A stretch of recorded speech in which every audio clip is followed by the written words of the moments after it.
ಕೆಂಪೇಗೌಡ ಜಯಂತಿ ವೇಳೆ ನಡೆದ ಗಲಾಟೆ ಪ್ರಕರಣ ರಾಜಕೀಯ ತಿರುವು ಪಡೆದುಕೊಂಡಿದ್ದು, ಈ ಘಟನೆಗೆ ಸಂಸದ ಡಾಕ್ಟರ್ ಕೆ ಸುಧಾಕರ್ ಹಾಗೂ ಅವರ ತಂದೆ ಪಿಎನ್ ಕೇಶವರೆಡ್ಡಿ ಕಾರಣ ಎಂದು ಆರೋಪಿಸಿ ಬಲಿಜ ಸಮುದಾಯದ ಕೆಲ ಮುಖಂಡರು ಜಿಲ್ಲಾ ಪೊಲೀಸ್ ವರಿಷ್ಠಾಧಿಕಾರಿಗಳಿಗೆ ದೂರು ಸಲ್ಲಿಸಿದರು.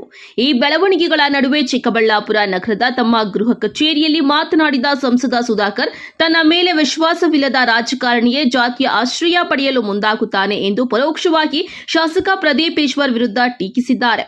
ಜಾತಿಯನ್ನ ರಾಜಕೀಯದ ರಕ್ಷಣಾ ಕವಚವನ್ನಾಗಿ ಬಳಸಬಾರದು ಎಂದು ಹೇಳಿದ ಸುಧಾಕರ್, ಕೈವಾರ ತಾತಯ್ಯನವರ ಮೇಲೆ ತಮಗೂ ಅಪಾರ ಭಕ್ತಿ ಇದೆ. ಬಲಿಜ ಸಮುದಾಯದ ಎಲ್ಲರೂ ತಮ್ಮ ವಿರುದ್ಧ ಇಲ್ಲ, ಕೇವಲ ಕೆಲವೇ ಮಂದಿ ಮಾತ್ರ ಹೇಳಿಕೆಗಳನ್ನು ನೀಡುತ್ತಿದ್ದಾರೆ ಎಂದು ಸ್ಪಷ್ಟಪಡಿಸಿದ್ದಾರೆ. ರಾಜಕಾರಣದಲ್ಲಿ weakest leader will go for the shelter of his cost. ಯಾರಿಗೆ ಅವನ ಮೇಲೆ ನಂಬಿಕೆ ಇಲ್ಲ, ಒಬ್ಬ ರಾಜಕಾರಣಿಗೆ ಅವನೇನು ಮಾಡ್ತಾನೆ ಅಂದರೆ ಅವನ ಜಾತಿಯ ಆಶ್ರಯ ಪಡ್ಕೊಳ್ತಾನೆ. ಯಾರಿಗೆ ಅವನ ಮೇಲೆ ವಿಶ್ವಾಸ ಇರುತ್ತೆ ಅವನು ಯಾವಾಗಲೂ ಕೂಡ ಜಾತಿ ಆಶ್ರಯ ಪಡ್ಕೊಳ್ಳಲ್ಲ, ಎಲ್ಲರ ಜೊತೆಯಲ್ಲಿ ಇರ್ತಾನೆ. ಯಾರಿಗೆ ಅವನ ಮೇಲೆ ನಂಬಿಕೆ ಇಲ್ಲ, ಒಬ್ಬ ರಾಜಕಾರಣಿಗೆ ಅವನೇನು ಮಾಡ್ತಾನೆ ಅಂದರೆ ಅವನ ಜಾತಿಯ ಆಶ್ರಯ ಪಡ್ಕೊಳ್ತಾನೆ. ಯಾರಿಗೆ ಅವನ ಮೇಲೆ ವಿಶ್ವಾಸ ಇರುತ್ತೆ ಅವನು ಯಾವಾಗಲೂ ಕೂಡ ಜಾತಿ ಆಶ್ರಯ ಪಡ್ಕೊಳ್ಳಲ್ಲ, ಎಲ್ಲರ ಜೊತೆಯಲ್ಲಿ ಇರ್ತಾನೆ. ಇಷ್ಟೇ ವ್ಯತ್ಯಾಸ.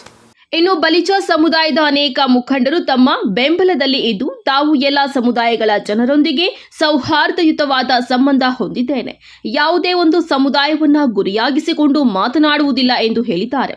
ಕೆಂಪೇಗೌಡ ಜಯಂತಿ ವೇಳೆ ನಡೆದ ಘಟನೆಗೆ ಸಂಬಂಧಿಸಿದಂತೆ ವಿವಿಧ ಸಮುದಾಯಗಳು ಮತ್ತು ರಾಜಕೀಯ ಪಕ್ಷಗಳ ನಡುವೆ ಆರೋಪ ಪ್ರತ್ಯಾರೋಪಗಳು ಮುಂದುವರೆದಿದ್ದು, ಪ್ರಕರಣದ ತನಿಖೆಯನ್ನ ಪೊಲೀಸರು ಮುಂದುವರೆಸಿದ್ದಾರೆ.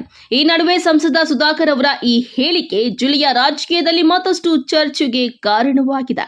ಒಟ್ಟಾರೆ ಕೆಂಪೇಗೌಡ ಜಯಂತಿ ಗಲಾಟೆ ಪ್ರಕರಣದ ಸುತ್ತ ರಾಜಕೀಯ ವಾಕ್ ಸಮರ ಮುಂದುವರೆದಿದ್ದು, ಜಾತಿಯನ್ನ ರಾಜಕೀಯದ ರಕ್ಷಣಾ ಕವಚವನ್ನಾಗಿ ಬಳಸಬಾರದು ಎಂಬ ಸಂಸದ ಡಾಕ್ಟರ್ ಕೆ ಸುಧಾಕರ್ ಅವರ ಹೇಳಿಕೆ ಹೊಸ ರಾಜಕೀಯ ಚರ್ಚೆಗೆ ನಾಂದಿ ಹಾಡಿದೆ. ಕ್ಯಾಮರಾಮನ್ ಪ್ರವೀಣ್ ಜೊತೆ Kalavara Arun, MM TV news, Chikkaballapur.